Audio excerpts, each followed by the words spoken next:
subjects at their ease by doing all they can to please.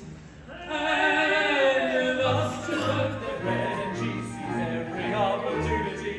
And thus to earn their bread and cheese seize every opportunity. We act in perfect unity. We act in perfect unity.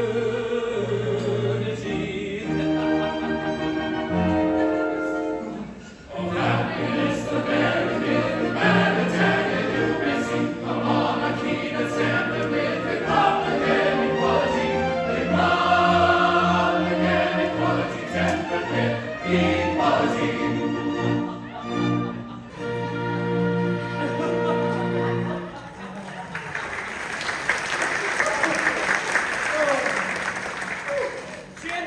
We are much obliged to you for your expressions of satisfaction and good feeling. I did not. I would never. How dare you?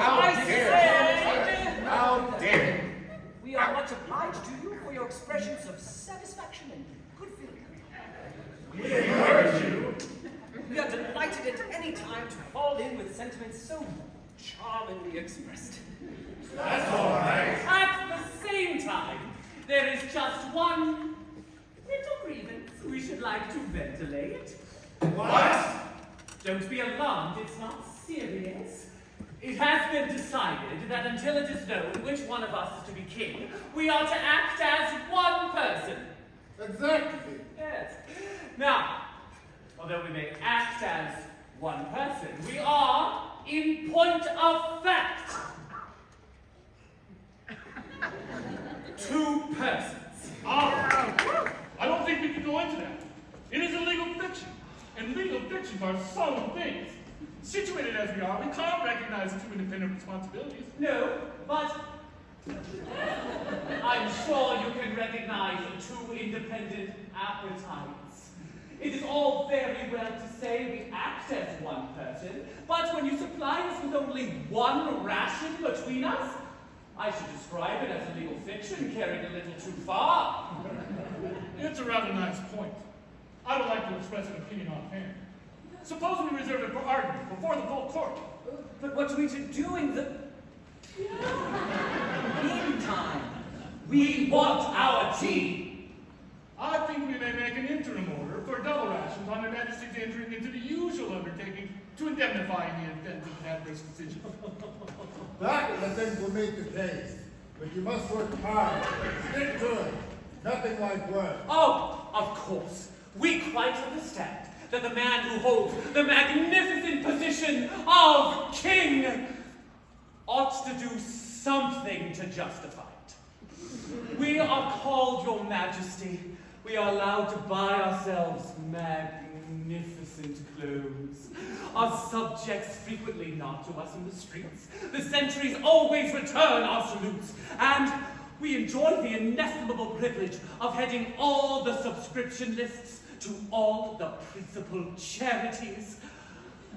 In exchange for this, the least we can do is make ourselves useful about the palace.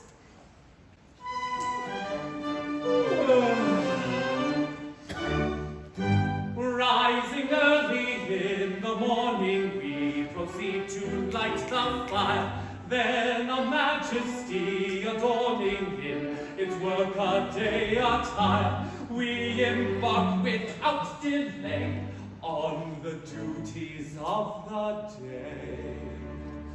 First we polished off some batches of political dispatches and foreign politicians circumvent. Then if business isn't heavy, we may hold the royal levy or ratify some acts of parliament. Then we probably review the household troops with the usual shallow humps and shallow hoops, or receive in ceremonial and state a terrifying Russian potentate. After that we generally go address our private man. He's a nervous little beauty, he's a touchy little man. Writes a letters literary for our private secretary. He is nervous in his spelling, so we help him if we can. Then in view of cravings dinner, we go down and order dinner, and we polish off the magic on the coronation plate. Make the carpets match the draping with ornament on landscaping. Or we run on little errands from the ministers of state. Oh, philosophers may say of the troubles of a king, but the duties are delightful and the privileges are great. And the privilege and the pleasure that we treasure beyond measure is to run on little errands for the ministers of state. Oh, philosophers may say of the troubles of a king, yet the duties are delightful and the privilege is great. And the privilege and pleasure that we treasure beyond measure is to go on little errands for the ministers of state. After luncheon making merry on a bun and glass of sherry, if we've nothing in particular to do, we may make a proclamation or receive a deputation or possibly create a peer or two. Then we help a fellow preacher on his path with the garter or the thistle or the bar, or we dress and toddle off in semi-state to a festival, a function, or a fete. Then we go and stand a sentry at the palace private entry, marching hither, up and down and to and fro, while the warrior on duty goes and sets up beer and beauty, and it generally happens that he hasn't far to go. He relieves us if he's able, just in time to lay the table. Then we dine and serve the coffee then at 12:30. With a pleasure that's magic, we retire to our attic with a gratifying feeling that our duty has been done. Oh, philosophers may sing of the troubles of a king, but of pleasures there are many, and of worries there are none. And the culminating pleasure that we treasure beyond measure is a gratifying feeling that our duty has been done. Oh, philosophers may sing of the troubles of a king, but the pleasures there are many, and the worries there are none. And the culminating pleasure that we treasure beyond measure is the gratifying feeling that our duty has been done.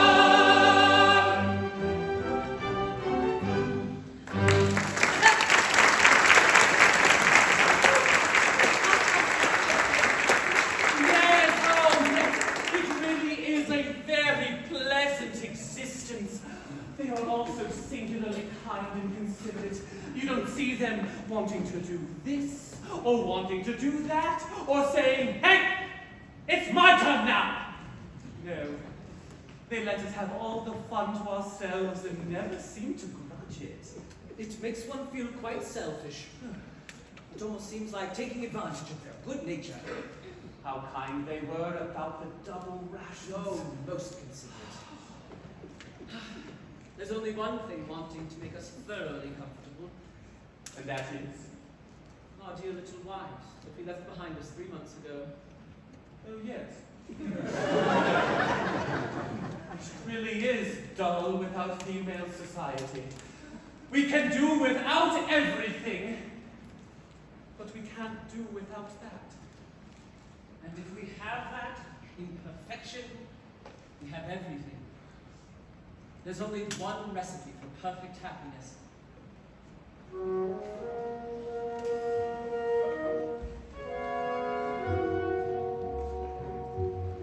Take a pair of sparkling eyes, hidden ever and anon in a merciful eclipse.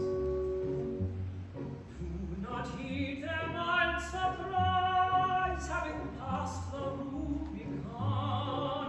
Take a pair of rosy lips.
we were very dull and mopey, and the days crawled by, and you never wrote. So at last I said to Janetta, I can't stand it any longer. Those two poor monarchs haven't had anyone to mend their stockings, or sew on their buttons, or patch their clothes. At least I hope they haven't. Let us all pack up a change and go and see how they're getting on. And she said done, and they all said done. And then we asked old Jacopo if he could lend us his boat, and he said done. And we crossed the sea, and thank goodness that's done. And here we are. Well, I've done. And now, which of you is king? And which of us is a queen? That we shan't know until nurse arrives. But never mind that. The question is, how are we to celebrate the commencement of our honeymoon? Gentlemen, will you allow us to serve you a magnificent banquet? We will! Thank you very much. And ladies, what do you say to a dance? A banquet and a dance. Oh, it's too much happiness.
Good evening.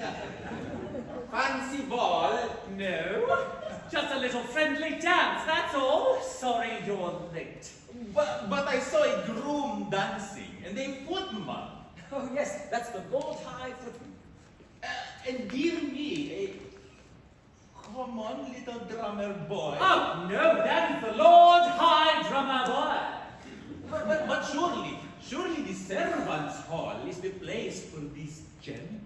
Oh dear no, we have appropriated the servants' hall. It is now the royal apartments and accessible only by tickets obtainable at the Lord Chamberlain's office. We really must have some place we can call our own.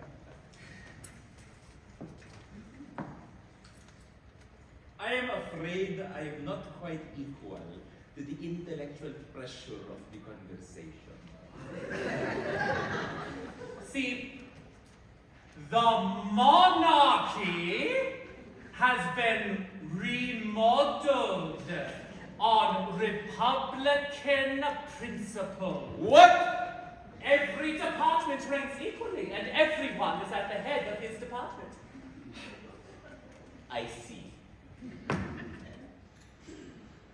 I'm afraid you're No, I won't say that. It is not quite what I expected. I'm awfully sorry. So am I. By the by, would you like some refreshment after your voyage? A plate of macaroni and a Triscuit? No. Obliged to be careful. Yes, got it. Oh.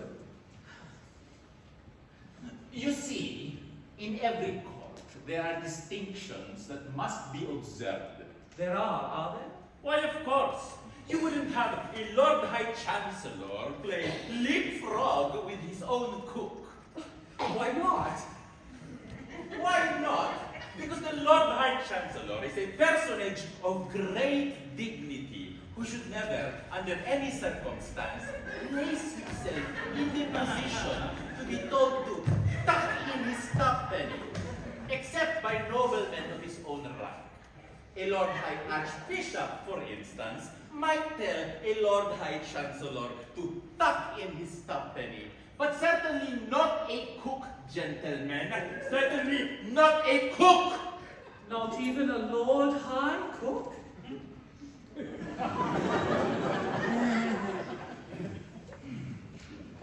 My good friend, that is a rank that is not recognized in the Lord Chamberlain's office.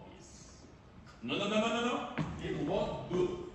I'll give you an instance in which the experiment was tried.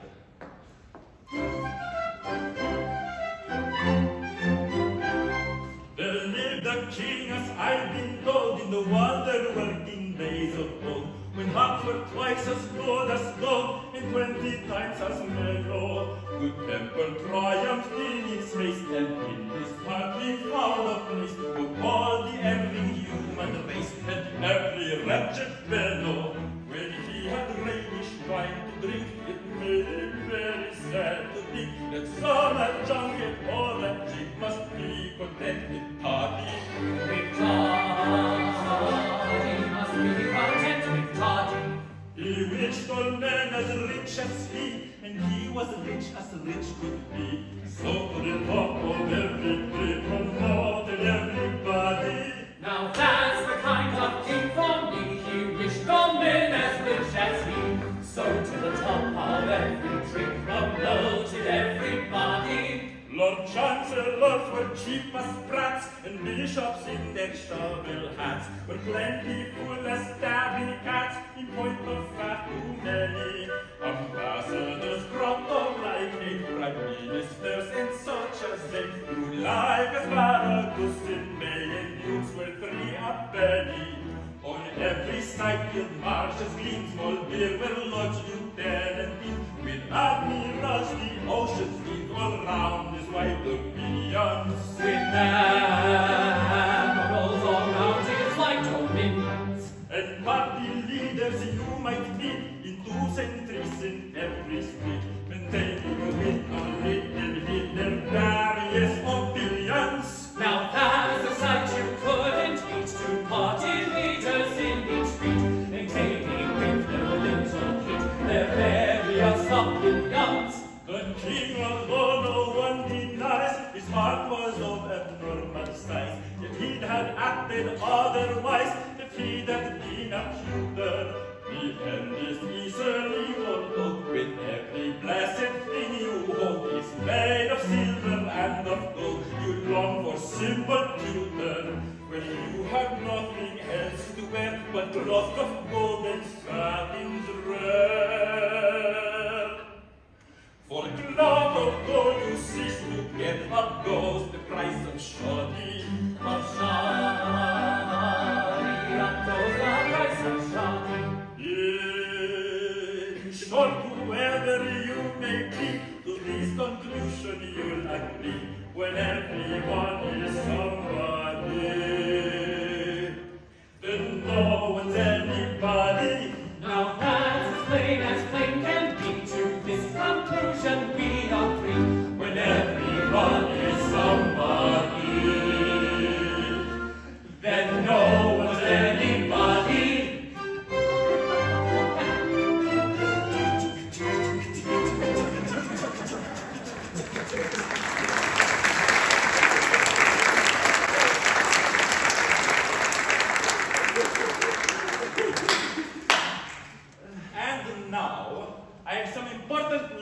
communicate. His Grace, the Duke of Plaza Toro, Her Grace, the Duchess, and their beautiful daughter, Casilda. I say, their beautiful daughter, Casilda. We heard you have arrived at Barataria and may be here at any moment.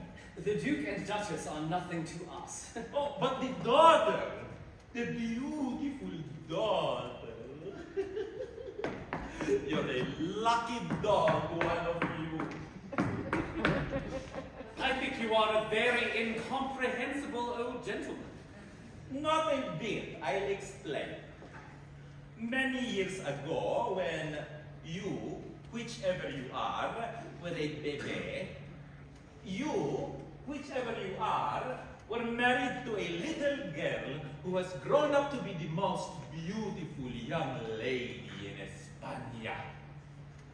That beautiful young lady will be here to claim you, whichever you are, in half an hour.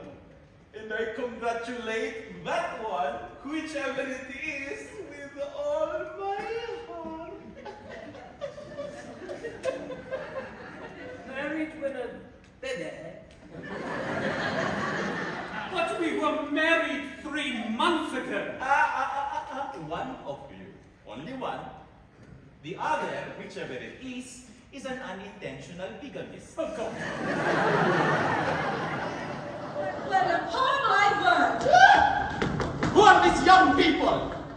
Who are we? Why, their wives, of course. We've just arrived.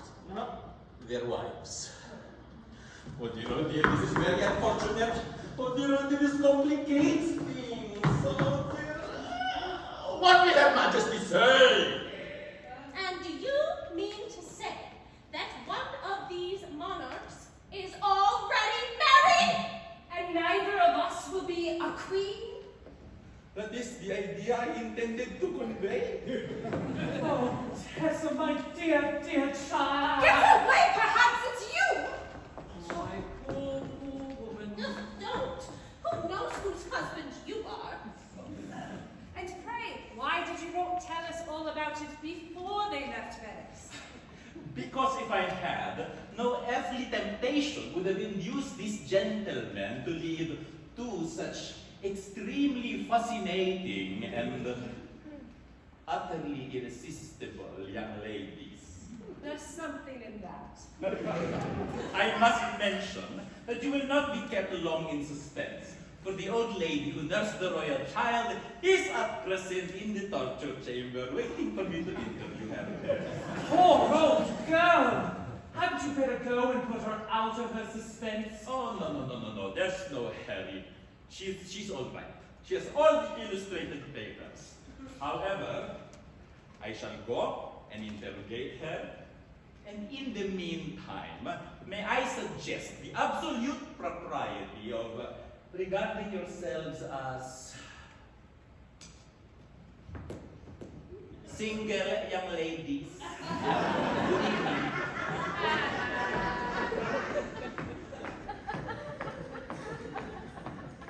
Well, here's a pleasant state of things.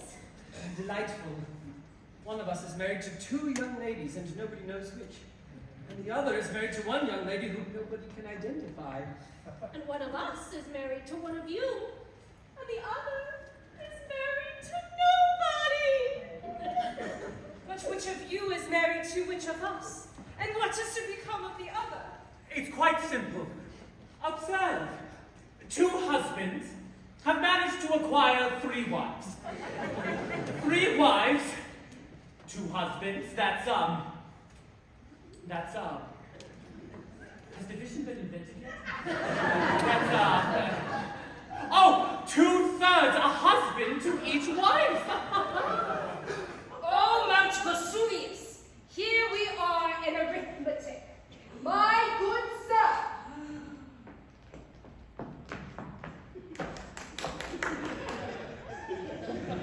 My good sir, what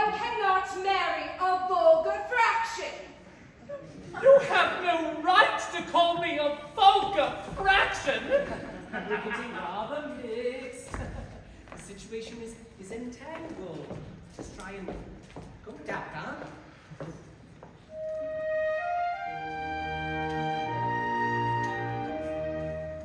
In a contemplative fashion and a tranquil frame of mind, free from every kind of passion, some solution let us find. Let us grasp the situation, solve the complicated plot. Quiet, calm deliberation disentangles every knot. I know Dr. Giuseppe wedded, that's of course a slice of luck. He is reverend underhanded, still distinctly he's a duck. I have been told Cupid born of marriage, that is clear.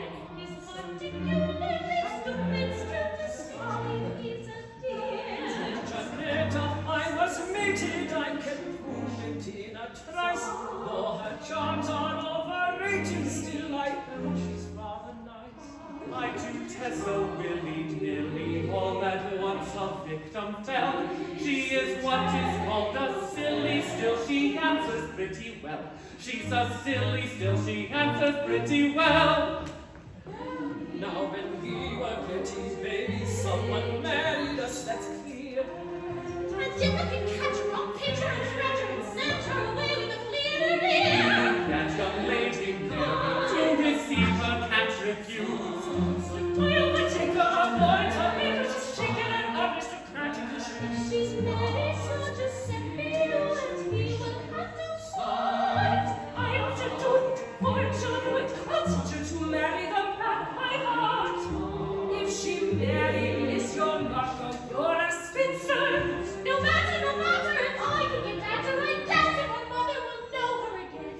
I have No to matter, if I can get back to my dad, my mother will know her again. No matter, if I can get back to my dad, my mother will know her again.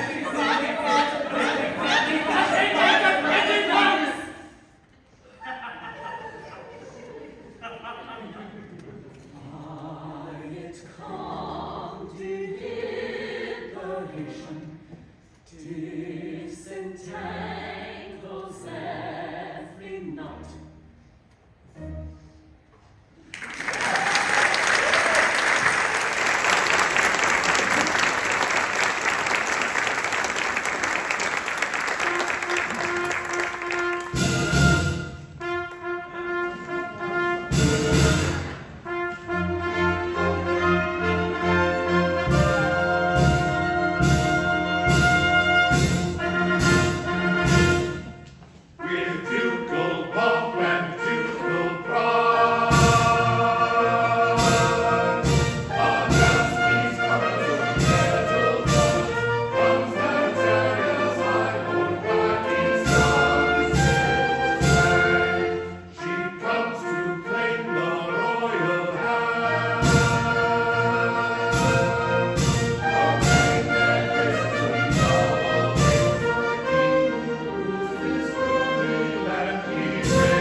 inform His Majesty that His Grace, the Duke of Plaza Limited, has arrived and begs, Desires.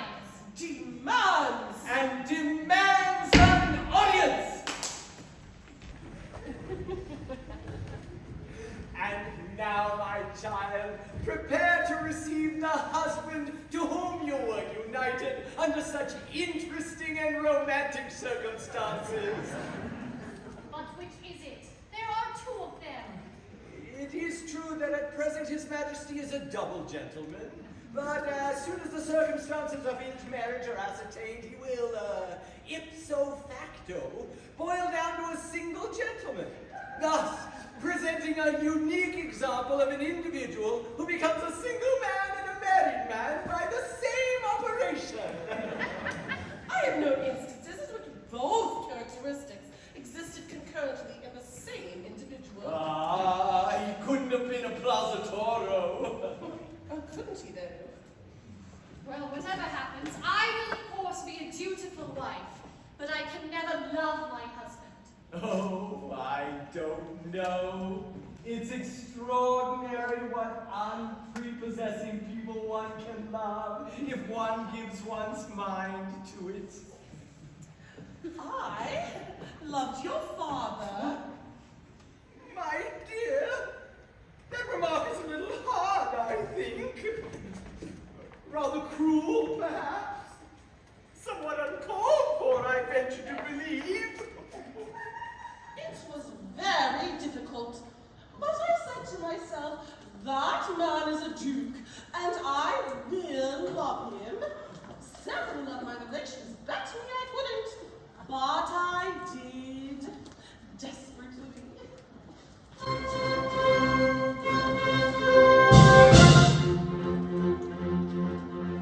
The day when I was wedded to you at my own side, I acknowledge that I dreaded an explosion of his fire. I was overcome with panic, for his temper was volcanic, and I didn't dare revolt, for I feared a thunderbolt. I was always very merry, for his fury was ecstatic. His refined vocabulary most pleasantly emphatic. To the thunder of his tartar, I knocked under like a water. When intently was viewing, I was gently unassuming. When reviling me completely, I was smiling very sweetly. I was smiling very sweetly, giving him the very best and giving back the very worst. His mouth attracted to me, which was very best, giving him the very best and giving back the very worst. His mouth attracted to me, which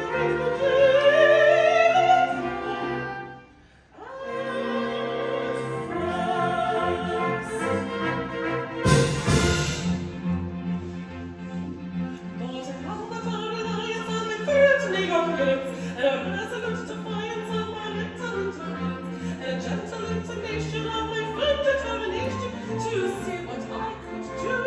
to be wife and husband too. Was the only required for to make his temper supple, and you couldn't have decided how reciprocated and were willing to be wooing. We would have been, we would have cooing. When I merely from him parted, we were nearly broken-hearted. When in sin were reunited, we were equally delighted. We were equally delighted, delighted. So with double-shouldered guns and colors nailed into the west, I tamed your insignificant progenitor at last. So with double-shouldered guns and colors nailed into the west, I tamed your insignificant progenitor.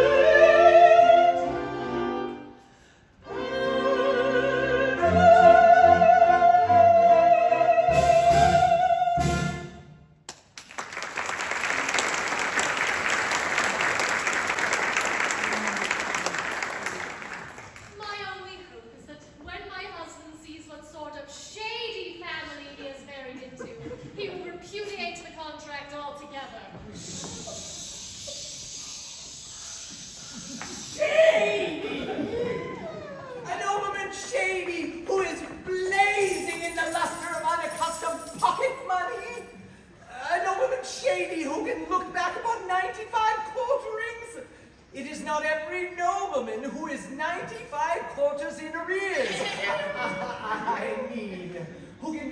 back upon 95 of them.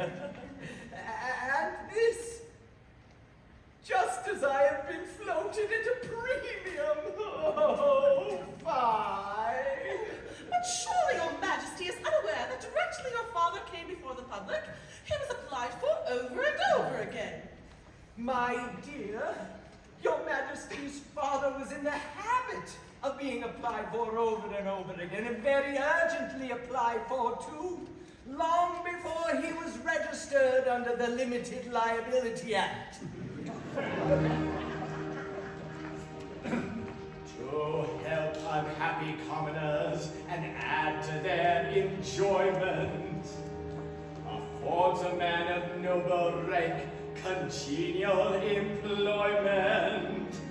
Of our attempts, we offer you examples illustrative.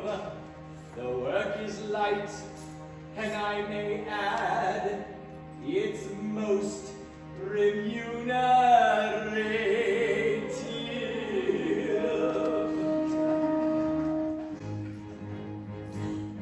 Small titles and orders for mayors and recorders I get, and are highly delighted. They're highly delighted.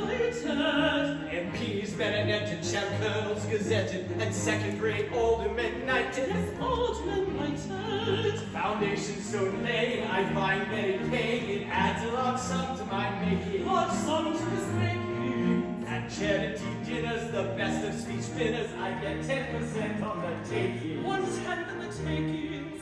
I present any lady whose conduct is shady, or smacking of doubtful propriety. Doubtful propriety. When virtue would quash her, I take and whitewash her, and then launch her in first-rate society. First-rate society. I reckon the takers of clumsy dismakers, the fatal of finishing touches. Finishing touches. As some addition they pay for permission to say that they make for the Duchess. They make for the Duchess.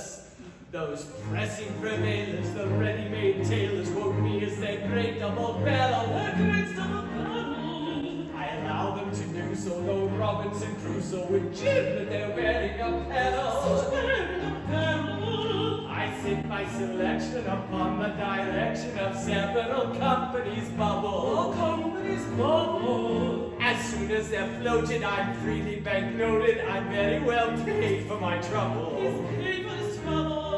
At middle-class party, I play it and card it, and I by no means a beginner. She's not a beginner. To one of my station or remuneration, 5 guineas a night and my dinner. And wine with her dinner. I reckon that is blatant on Emerson's patent, and the usually other you mustn't. It certainly mustn't. And if our complexion derives its perfection from somebody's sandwich, it doesn't. It certainly doesn't. We're ready as witness to anyone's fitness to fill any place of preferment. Place of preferment. We're often in waiting at junket or fating, and sometimes a tent and interment. We enjoy an interment. In short, if you kindle the spark and the swindle, the simples in India clutches, yes, India clutches. Or hoodwink a debtor, you cannot do better. Trot at a duke or a duchess. A duke or a duchess.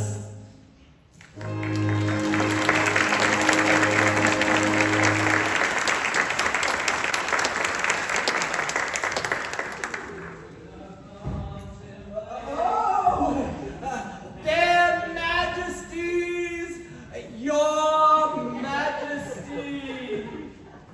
Oh, the Duke of Prospetoro, I believe. The same. Allow me to present The young lady one of us married. Gentlemen,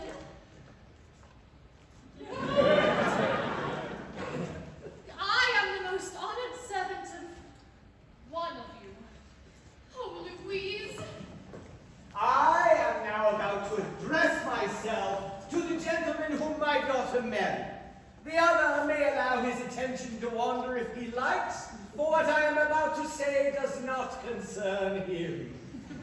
Sir, you will find in this young lady a combination of excellences which you would search for in vain in any young lady who had not the good fortune to be my daughter.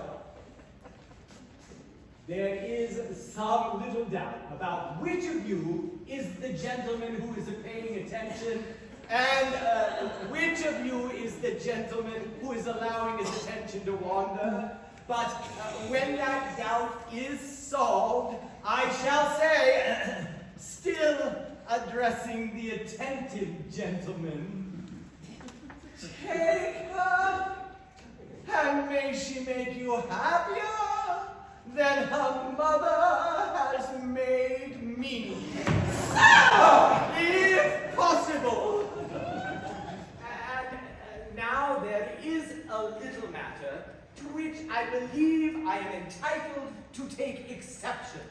I came here in state with Her Grace the Duchess and Her Majesty my daughter, and what do I find?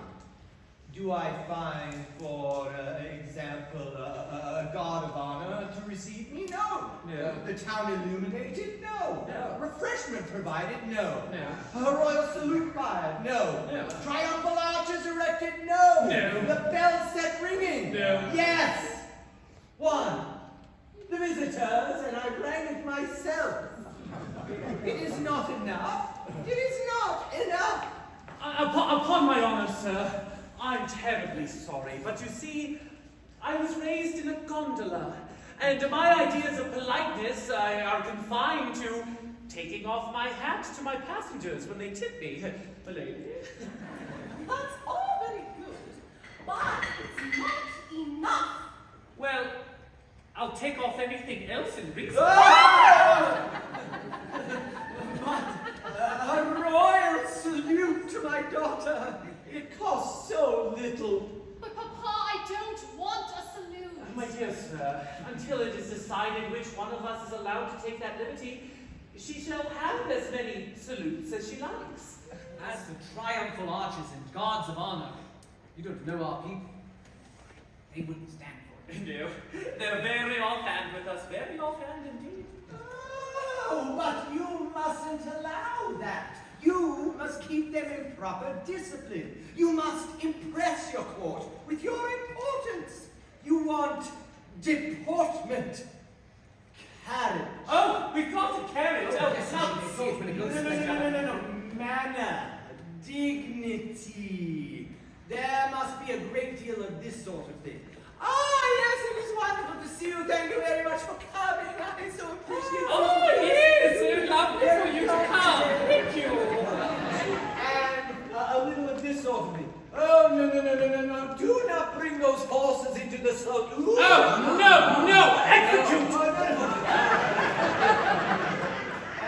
And just possibly a sous-song of this sort of thing.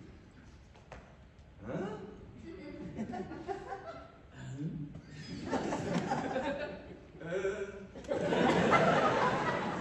And so on. Oh, it's very useful and most effective. Just attend to me. You are a king. I am a subject. Very good.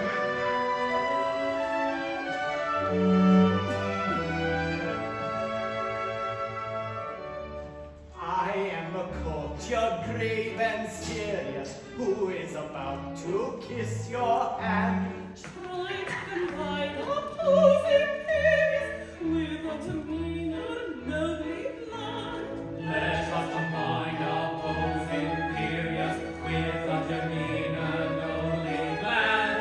That's if anything too unbending. Too aggressively stiff and blunt. Now to the other extreme, you're tending. Don't be so deucedly condescending. Now to the other extreme, you're tending.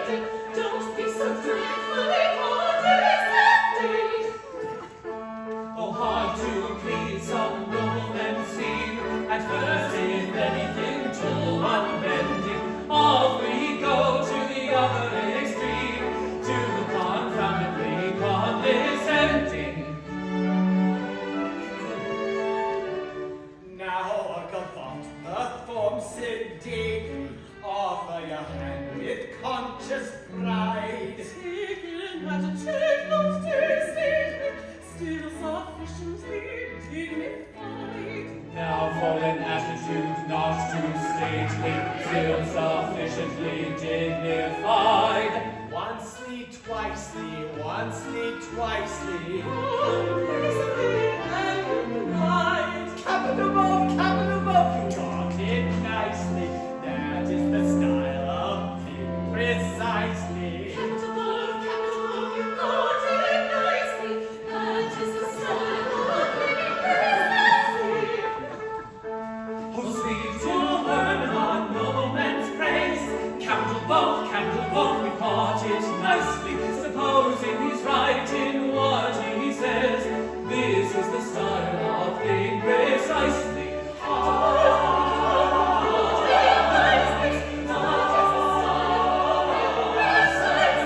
This is the style of thing, the style of thing precisely.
Lovely, yes. Second door on the left. Enjoy your macaroni. Oh, the old birds have gone and left the young chickens together. That's called tact. It's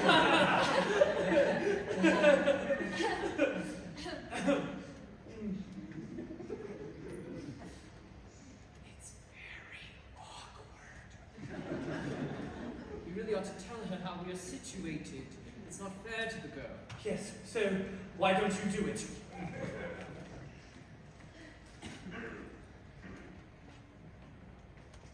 I'd rather not. I don't know where to begin.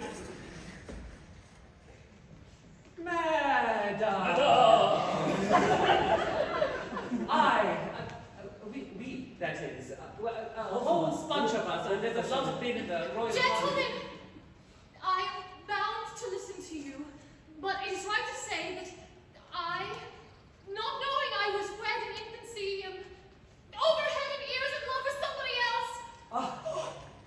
Our case exactly. We are over head and ears in love with someone else. Oh. In point of fact, our wives. Oh! Your wives! Then you're married. It's not our fault. We knew nothing about it. We are sisters in misfortune. My dear girls, I don't blame you. Only before we go any further, we really should come up with some satisfactory arrangement, or things will get hopelessly complicated. Here is a case unprecedented, here are a king and queen of song. Ever since marriage was first invented, never was known a case so hard. I may be said to have been bisected by a profound catastrophe. Through a calamity unexpected, I am divisible into three. I may be said to have been bisected. I am divisible into three. Through a calamity, I am divisible into three. Although we saw that happily called a state of unity, against the monsters I bisected, I was divisible into three. Although we saw that happily called marriage a state of unity, of unity. Although we saw that happily called marriage a state of unity.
forthwith be crowned. She will declare to silver bells sound, the rightful king.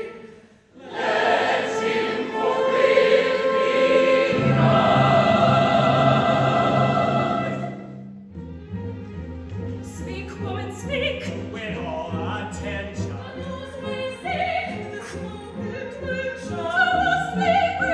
His foster mothers, he the king, or this my brother? Speak, woman, speak! Speak, woman, speak! The royal prince was by the king entrusted to my fond care, ere I grew old and crusted. When traitors came to steal his son reputed, my own small boy I deadly substituted.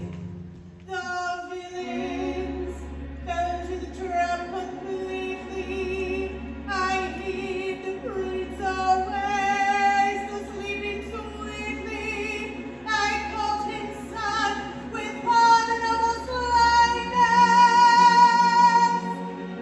His name, Louise. Behold his royal highness.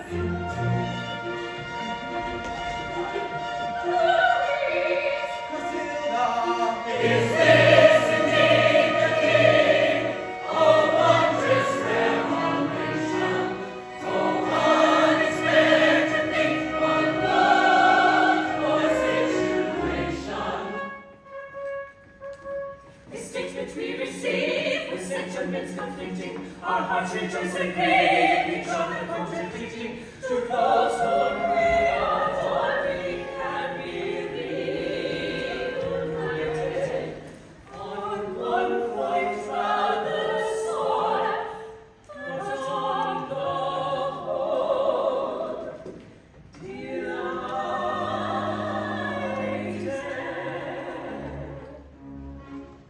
when others claimed thy dainty hand, I waited. As prudence, so I understand, dictated.